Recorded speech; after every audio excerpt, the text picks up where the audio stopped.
Segmento para la familia en Hola Habana. De los mareos de la cervical nos han pedido muchos televidentes que dediquemos el segmento. Por supuesto, hoy los complacemos y para ello hemos invitado a nuestro estudio al doctor Joel Chirino Abreu, quien es especialista de primer grado en ortopedia y traumatismo del Hospital Ortopédico Docente Fructuoso Rodríguez, y agradecemos que haya accedido a nuestra invitación. Muchísimas gracias a ustedes por la nueva invitación que nos han hecho. Gracias, doctor, por estar, porque realmente es un tema muy recurrente y somos muchos los que padecemos de esos mareos. ¿Tú padeces de esos mareos? Yo a veces me padezco de esos mareos, pero no sé si exactamente es producto de la cervical o es por otra razón.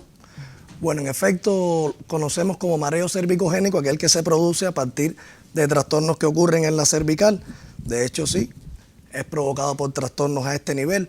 En ese sentido, voy a mencionar 4 quizás de las patologías más frecuentes que aquejan a los pacientes y explicar brevemente cómo funciona, o sea, todo el trayecto que ocurre para que el paciente pues sienta este incómodo síntoma. En tal sentido, pues bueno, en primer lugar podemos hablar de la hernia discal. La hernia discal es cuando ocurre un prolapso, una salida del disco intervertebral. Esto provoca compresión a nivel del saco dural, de las raíces nerviosas, y compromete la irrigación a nivel del cerebro, sobre todo el cerebelo, que queda aquí atrás en la fosa posterior, que es el encargado del equilibrio.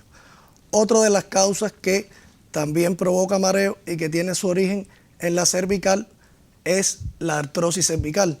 Esta generalmente no es de las más frecuentes. ¿Por qué? Porque tendría que ser muy grotesca. O sea, normalmente cuando vemos en el rayos X, vemos unas espículas óseas a nivel de las vértebras cervicales, y estas vértebras pudieran comprimir las arterias carótidas, que son otra de las arterias que llevan irrigación al cerebro, y por la misma causa, pues provocar mareo. El estrés es una causa fundamental, yo diría que de las más comunes, y para entender cómo se produce este mareo a punto de partida del estrés tenemos que tener una base en la medicina natural tradicional y conocer los que son meridianos, que son canales de energía por donde fluye, ¿no?, toda esta energía, valga la redundancia. Entonces, ¿qué sucede? Cuando hay emociones fuertes y demás, se produce un bloqueo a nivel del meridiano vesícula biliar, que es un meridiano que transita próximo a la región del cuello. Al ocurrir este bloqueo provoca una distonía muscular, o sea, una contractura refleja a nivel del cuello, pero que lo hace de una manera asimétrica. Y de esta forma hay un lado del cuello, generalmente el izquierdo, que se contractura más que el otro. Este fenómeno provoca un desplazamiento de la primera sobre la segunda vértebra. Desplazamiento no, una rotación. Y esto hace que varíe la anatomía de las arterias vertebrales, que van a dar también flujo al cerebro, y por esta causa pues se provoca el mareo. Hay uno de causa traumática que se conoce como latigazo cervical. Cuando tenemos un choque hay una hiperextensión y una hiperflexión del cuello. Esto provoca trastornos a nivel de las partes blandas, inflamación, y ocurre un fenómeno antálgico, o sea, para aliviar el dolor, la columna cervical, que normalmente tiene una posición curva, pues se rectifica, se pone recta. Y al variar la anatomía, esquelética, pues también se produce un cambio en la anatomía vascular que nutre el cerebro. Dígase, arteria vertebral, en este caso principalmente, y ello da el traste con el mareo. Estas son algunas de las principales causas, o sea que básicamente el mareo está provocado cuando a la cervical corresponde por una disminución del flujo sanguíneo, ya sea a nivel de las carótidas o de las arterias vertebrales. ¿Y cómo diferenciar entonces esos mareos que podemos sentir causados por estos traumas que usted acaba de explicar a otros padecimientos? ¿Y a quién debemos acudir? ¿Cuál es el especialista que nos puede entonces determinar qué es lo que podemos tener? Exactamente. Bueno, para esto primeramente tendríamos que clasificar los mareos en mareos de origen central y mareos de origen periférico. Los de origen central son aquellos que están relacionados básicamente con estructuras del cerebro, principalmente el tronco encefálico y cerebelo. Y los mareos de origen periférico, aquellos que tienen que ver con el oído interno, donde se encuentra el sistema vestíbulo-coclear, el órgano de Corti. Entonces, si tomamos como punto de referencia la cervical como un ejemplo de mareo de origen central y lo comparamos con los periféricos, vamos a ver que en el caso del mareo provocado a causa de la cervical, va a haber un dolor a nivel de la región del cuello que no va a existir en aquellos mareos periféricos que tengan que ver con el oído.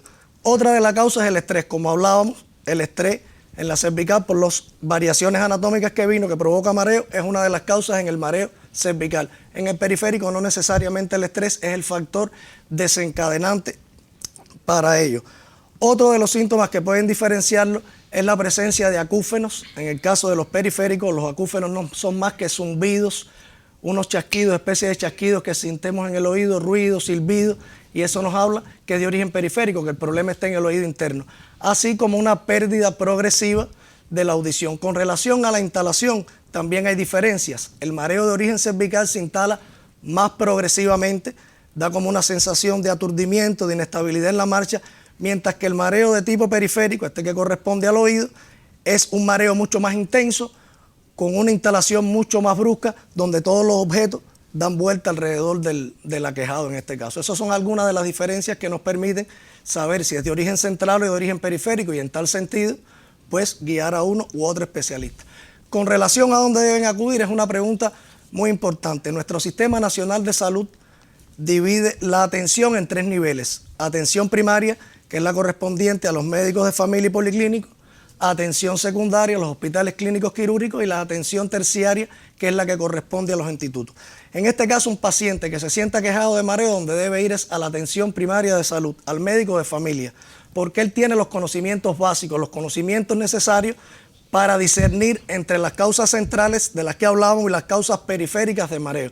Y en tal sentido, pues orientar al paciente. Por ejemplo, este paciente que va con un dolor en el cuello y mareo puede ir al ortopédico, pero aquel paciente que le refiera que está perdiendo la audición, que siente ruidos en el oído, pues al otorrino. De la misma forma puede detectar ahí mismo en la casita del médico de la familia que tenga un problema de agudeza visual, quizás le mande a leer algo y vea que le cuesta trabajo acomodar la vista sobre el papel. Y en otro sentido también podemos ver incluso hasta una mujer en edad fértil que vaya con un bache amenorreico, digamos, pudieran ser hasta los primeros síntomas de un embarazo que por todo este cambio que se produce para la preparación, pues provoca esta sintomatología. Esta es la importancia que tiene, realmente acudir al médico de familia en primera instancia para que él lo envíe al especialista que cumpla con esta función es fundamental. Claro. Médico de familia ante todo. Pero ya cuando llegan a ustedes, cuando llega el especialista, el ortopédico, ¿qué ustedes hacen si ya saben que es de origen cervical? ¿Cuál es el proceder? Bueno, una vez que idílicamente este paciente llega ya remitido por la atención primaria de salud, nos corresponde a nosotros como especialistas dar un diagnóstico de certeza. ¿Por qué? Porque en la medida que tengamos un diagnóstico de certeza podemos actuar más directamente sobre la causa que lo provoca.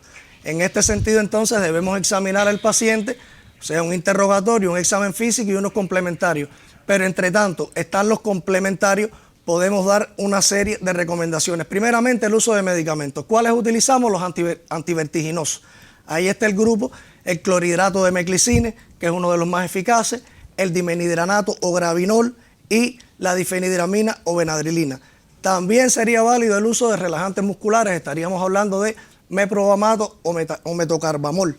El collarín cervical es importante, evita los movimientos bruscos y provoca un efecto de relajación.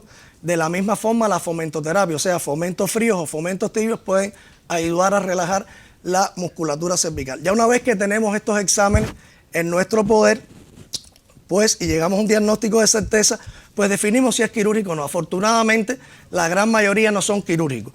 Y de no haber resuelto con esto que planteamos anteriormente, pues nos podemos apoyar en otras especialidades que nos son muy útiles. ¿Cuáles serían? En primer lugar, la fisioterapia. Ellos con sus calores, con sus corrientes, con sus masajes, pueden ayudar a aliviar esa sintomatología.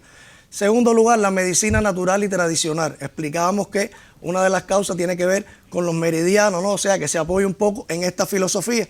Pues bien, en nuestro instituto incluso tenemos la especialista Jacqueline en medicina natural tradicional y la señora Juanita, que ellas con sus agujitas hacen magia, colocan agujas en vesícula biliar 20 y vesícula biliar 21 y alivian esta sintomatología tan incómoda como el mareo. Ya existen otras, digamos, fuentes en donde apoyarse, se consideran como pseudociencia, que son la quiropraxia y la osteopatía. Básicamente estas entidades o estas pseudociencias plantean que con manipulaciones a nivel de la columna cervical se es capaz de corregir esas subluxaciones, o sea, se corrige todas las luxaciones que hay a nivel de la columna y una vez que esto desatrapa las terminaciones nerviosas y demás, fluye mejor la energía y como decía su descubridor, Daniel David Palmer en 1895 en Estados Unidos, se recupera la inteligencia innata que tiene el organismo para recuperarse, para reponerse, para restablecerse.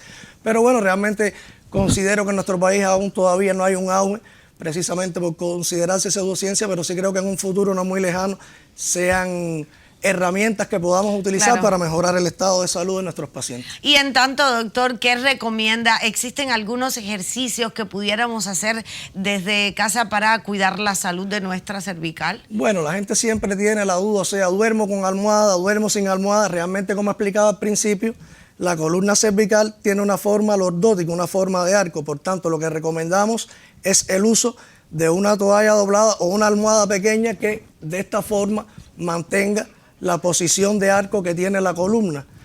Otra recomendación que podríamos dar es la relajación. Realmente tenemos poco tiempo, sabemos que todo el día nos los pasamos estresados con determinados problemas laborales, familiares y demás, pero 10 minutos de relajación, solo 10. Usted se siente palmasana, cierra, pronuncia el mantra OM. Y este efecto fisiológico no solo ayuda a la cervical, ayuda a todo, ayuda a relajar, ayuda a desestresarse. Es muy bueno. Bueno, pues hay que desestresarse. La almohadita yo la tengo, o sea, eso sí ya lo tengo hace mucho tiempo. Qué bien.